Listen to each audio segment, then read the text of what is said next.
그러면 다음에는 어떤 데이터들을 좀 살펴볼까요? 지금 이 시장에서 굉장히 많은 분들이 중요하다라고 생각을 하는 부분이 지금 여기가 과연 저점일까요? 아니면 더 빠질까요? 이런 질문들을 굉장히 많이 하세요. 그래서 실제로 이런 데이터들에 있어서 우리가 감정보다 더 중요한 게 객관적인 데이터다라고 말씀을 드리고 싶은데 비트코인에 대한 가격 차트는 많이 봤기 때문에 오늘은 이더리움 관련한 차트를 한번 살펴보도록 하겠습니다.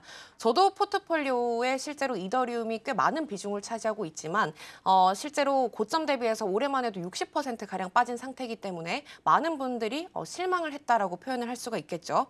하지만 원래 그렇게 마이너스가 많이 나게 되면은 쳐다보기도 싫은 건 매한가지긴 하지만 이럴 때일수록 그 종목을 공부해보는 시기를 가져보셨으면 좋겠습니다. 그래서 지금 보시는 차트 같은 경우에는 이더리움을 축적 중인 장기 투자자들의 평균 매입 단가를 말해주고 있습니다. 실제로 내가 산 평단가를 의미를 하겠죠. 이렇게 되면은 이 선이 어떻게 보면은 이더리움의 심리적인 지지선이 될 수도 있고요. 그리고 심리적인 저항선이 될 수 있다라고 시장은 보고 있는데 오더북상의 매물대 구간이 몰린 구간이다 말씀을 드리고 싶습니다. 지금 주황색 부분이 평단가, 이더리움을 1년 이상 들고 있는 매입 평단가고요. 그리고 이 흰 색깔 그래프가 이더리움의 가격입니다. 여기 보시면 제가 동그라미 구간을 그려놨는데 첫 번째로 이 가격이 평단가를 터치하게 되면요.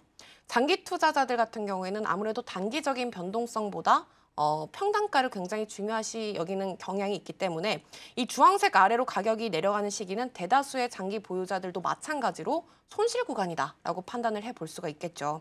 그래서 지금 구간을 한번 확대를 해보자면 단기 투자자들이 어떻게 보면 이 시장에서 많이 빠져나간 구간이다라고 볼 수가 있겠습니다. 그리고 실제로 장기 보유를 하고 있더라도 이더리움을 가지고 있는 투자자들 같은 경우에는 보유하고 있는 자산이 손실 구간이 많다라고 보시면 되겠고 그리고 지금 남아있는 홀더들조차도 수익권에 있는 사람이 거의 없다라고 볼 수가 있겠습니다. 이럴 때 보통 시장이 두 가지 시나리오로 향하게 되는데 첫 번째로 투매가 나오면서 감정적으로 지친 사람들이 이 이더리움의 시장을 떠난다든지 아니면 두 번째는 좀 더 조용한 축적 구간에 오면서 시장이 다음 기회를 기다려볼 수 있는 반등의 구간이다라고 볼 수가 있겠습니다.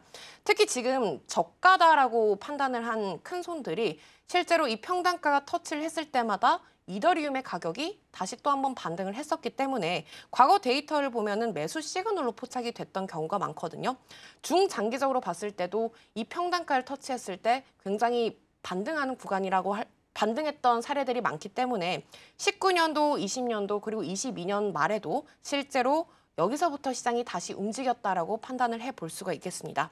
우리가 지금 이더리움의 가격이 너무 많이 빠지긴 했지만 실제로 이더리움의 펀더멘털이라든지 아니면 D앱에 올라와 있는 개수라든지 여전히 1위권에 머물러 있기 때문에 실제로 이더리움에 대한 별명을 잠들어 있는 거인이다 이렇게 표현을 하더라고요. 그래서 과연 그 거인이 언제 깨어날지는 모르겠지만 지금은 거인이 조금 잠들어 있다라고 보시면 되겠습니다. 네. 사실 이더리움에 관해서는 많은 투자자분들께서 항상 좀 아픈 손가락이다 이렇게 표현을 하더라고요. 누구나 다 저평가 국면인 건 알지만은 그렇다고 해서 이더리움이 좀처럼 반등의 기미를 보여주지 않습니다. 시원한 반등을 기다리고 있을 텐데요. 또 일각에서는 이더리움이 또 상승을 해줘야 전반적인 알트의 랠리가 올 수 있다라고 보는 시각이 많다 보니까 이 역시 중요합니다. 그래서 지금 이더리움 매집 평균 단가는 여러분들 다시 한번 복귀해 보셔도 좋을 것 같아요.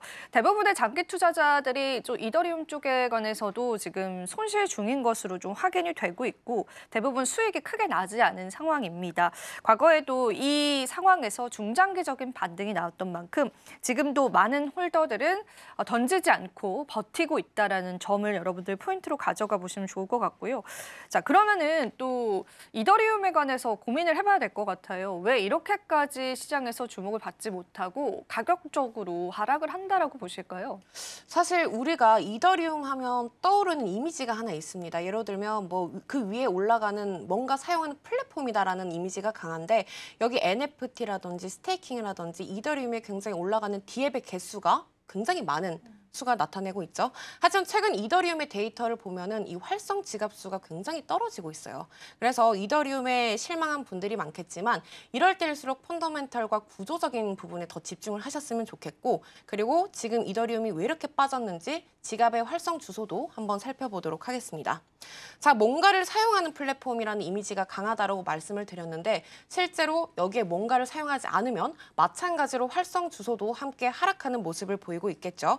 최근 이더리움 데이터를 보면 정말 놀라울 정도로 조용한 움직임을 보이고 있습니다. 가격 또한 고점 대비 60% 이상 빠졌다가 약간의 반등을 해주고 있고 그만큼 정말 지루하다라는 표현이 맞다라고 생각이 드는데, 자, 이더리움의 일일 활성 주소가 초록색 막대 그래프가 지금 활성 주소인데 지금 하루 동안 이더리움 네트워크 상에서 실제로 활동한 지갑수, 그리고 보낸 지갑수, 받은 지갑 개수까지 다 체킹이 되어 있다라고 보시면 되겠습니다. 지금 보시면 노란색 선으로 제가 추세선을 그려왔는데 작년 말부터 해서 올해 3월까지 이더리움의 활성 지갑수가 급격하게 감소했다라는 점을 알 수가 있겠죠. 지금 그 이유를 한번 살펴보시면 거래 수수료가 일단 감소를 했습니다. 사람들이 쓰지 않다 보니까 이더리움 측에서도 거래 수수료를 매우 감소시켰고요. 감소하다 보니까 디앱의 활동수도 어떻게 보면 감소를 했겠죠. NFT 거래량도 급감을 했고 또 최근에는 레이어 2에 대한 메인넷의 확산성이 너무 많은 코인들이 나왔기 때문에 대체제로 이 메인 체인에서의 활동 또한 좀 줄어들었다라고 판단을 해볼 수가 있겠습니다. 근데 우리가 단순히 사용자가 떠나서 이더리움의 가격이 반등하지 못할 거다라고 생각을 하기보다도 어떻게 보면은 다양한 암호화폐 시장의 디앱들과 개발되는 현황이 너무 많기 때문에 행선지가 조금 변하고 있는 국면이 아닐까라는 생각이 듭니다. 그래서 지갑은 줄었고 거래는 느려졌지만 어떻게 보면은 시장에서는 이더리움에 대한 거품의 구간이 좀 빠졌구나. 를 또 판단을 해볼 수가 있겠죠. 저희가 쭉 살펴보신 것처럼 장기 보유자들은 여전히 물량을 팔지 않고 있고, 그리고 이 지표처럼 사용자 수는 줄었지만 어떻게 보면은 반등을 할 수 있는 매입 평단가를 터치를 했기 때문에 좀 지하층에 와 있다, 매수의 기회라고 시장은 판단을 해주고 있다라고 말씀을 드리고 싶습니다. 네, 확실히 활성 지갑 수도 현저하게 줄어들고 있다는 게 좀 확인이 되네요. 지표상으로 다양한 부분을 확인해 볼 수 있는데요. 그럼 마지막으로 이더리움 가스비도 한번 짚어보면 좋을까요? 네, 거래 수수료가 참 중요합니다. 어떻게 보면은 이더리움을 거래를 할 때 거래 수수료를 우리가 가스비라고 부르는데 한번 차트를 살펴보도록 하겠습니다. 작년 3월 같은 경우에는 평균적으로 49였는데 가스비가 불과 1년 만에 2.71이라는 사상 최저치까지 내려온 상태입니다. 어떻게 보면은 수수료가 싸졌으면 좋은 거 아니야? 라고 말씀을 하시는데 거래가 없으니까 수수료도 싸졌다라고 보시면 되겠습니다. 하지만 이더리움 측에서 임의적으로 수수료를 내려서 더 많은 활성화수를 도입하려고 있는 움직임이 보이기 때문에 꼭 나쁘다 좋다라고 판단을 하긴 어렵습니다. 그래서 이건 시장에서 좀 조용한 시기가 반등할 수 있는 구간에 괜찮은 매수 시기라고 보고 있기 때문에 제가 아까 말씀을 드린 것처럼 이더리움이 지금 잠들어 있는 코인이라고 말씀을 네. 드렸잖아요. 그래서 과연 이 이더리움이 잠들어 있다가 깨어 있다면 과연 어디까지 올라갈지가 굉장히 중요한 시점이다라고 말씀을 드리고 싶어서 월간 평균 가스비 차트까지 알아봤습니다.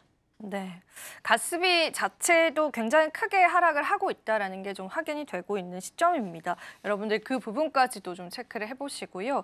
저희가 그러면 오늘 쭉 이더리움 그리고 비트코인 쪽에 가는 데이터들을 살펴봤는데요. 우리 투자자분들에게 마지막 한 말씀 좀 들어보고요. 저희 이 시간은 마무리해보겠습니다. 최근에 거래소를 좀 들여다보면은 실제로 올라가는 종목들이 꽤 많이 보이기도 합니다. 스몰캡 위주로 급등세를 보이기도 하는데 그런 시장에서 그런 급등 종목을 보기보다도 우리가 장기적으로 진짜 탄탄한 구조를 가지고 있는 시가총액이 높은 종목들 위주로 추세를 봐야 한다는 생각이 듭니다. 그리고 실제로 지금 방송을 보시는 분들은 단기 트레이딩을 하고 싶어 하시는 분들은 없을 거라고 생각이 들어요. 그래서 우리가 중장기적으로 봤을 때 이 암호화폐 시장에 대한 믿음과 확신이 있다면 진짜 비트코인 시장이 끝났는지 아니면 내가 이런 시점에서 뭘 하면서 기다리면 좋은지 저희 방송을 통해서 좀 더 분석을 해보시면 좋을 것 같습니다.